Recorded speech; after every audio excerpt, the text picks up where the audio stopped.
Imagine walking into the world's most exclusive casino. You aren't there to gamble, you're there to collect. In 2012, Phil Ivey, the Tiger Woods of poker, walked into Crockfords in London and the Borgata in Atlantic City. He didn't use a hidden computer. He didn't mark the cards with invisible ink. He never even touched the deck. Yet 48 hours later, he was up $21 million. But here's the twist. The casinos didn't call the police. They called their lawyers. This isn't just a story about a big win. This is the story of the perfect crime that technically wasn't a crime at all. It's the story of a 0.3 millimeter defect that broke the house. Now, before we get into the $20 million legal war that followed, I have to know, whose side are you on? Phil or the house?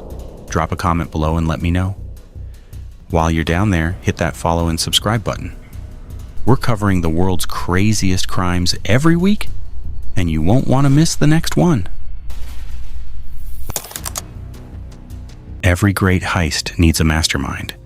For Ivey, that was Chung Yin, Kelly's son. But Kelly wasn't some tech genius. She was a woman with a vendetta. Years earlier, Kelly had been thrown into a literal debtor's prison in Macau over a misunderstanding. She spent weeks in a freezing concrete cell, isolated and humiliated by the casino industry. Most people would have stayed away from a deck of cards forever. Kelly? She went to war. She spent years training her eyes to see what no human should be able to see. The edge. See, playing cards are supposed to be symmetrical, but Kelly discovered a manufacturing flaw in Gumako brand cards. On the back of the cards, the diamond pattern was cut slightly off by just 0.3 millimeters. If you knew how to look, you could tell a 9 from a 4 just by looking at the back. This is edge sorting. And Kelly knew that if she paired her eyes with Phil Ivey's bankroll and reputation, they could bankrupt the industry. The social engineering, the setup. August 2012, London. Phil Ivey enters Crockfords. The managers are salivating. To them, Ivey is a whale, a high-stakes gambler who usually loses millions. They'll do anything to keep him at the table, and that's exactly what Ivey counted on. Ivey didn't just sit down and play. He brought a list of superstitious demands. A Mandarin-speaking dealer. Why? So Kelly could give instructions in a language the pit boss didn't understand. Be careful. A private area. No distractions. The same deck of cards all night. Crucial for the sort. An automatic shuffler, because it doesn't flip the card's orientation. But the most eccentric request? He asked the dealer to rotate certain cards 180 degrees for luck before putting them back in the shoe. The casino staff laughed. Rich gamblers and their rituals, they thought. They thought they were humoring a superstitious whale.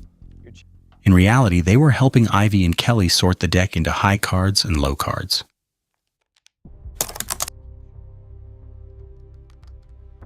By hour 2, the deck was set. Kelly had successfully convinced the dealer to orient every 7, 8, and 9 in one direction, and everything else in the other. Now the game of Baccarat, a game of pure chance, became a game of pure information.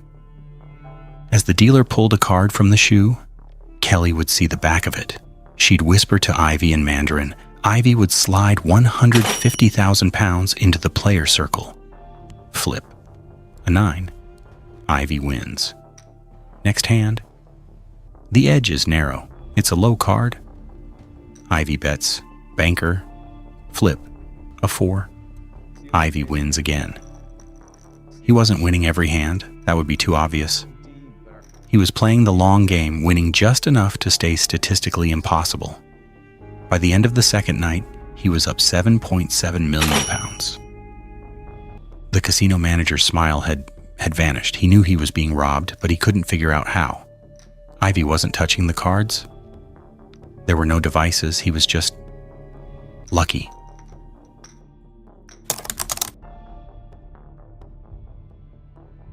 This is where the story gets messy. Crockfords refused to pay.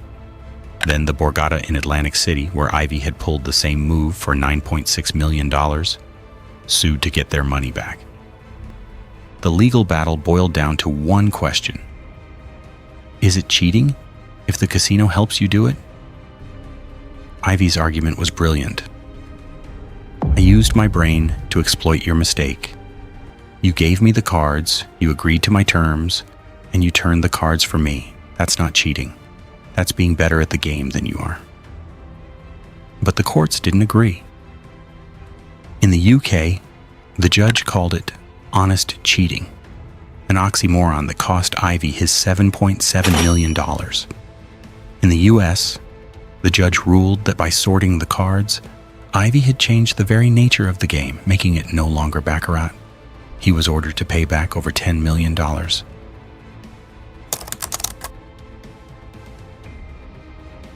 Phil Ivey is still one of the greatest poker players to ever live, but he is now a persona non grata in many of the world's biggest casinos.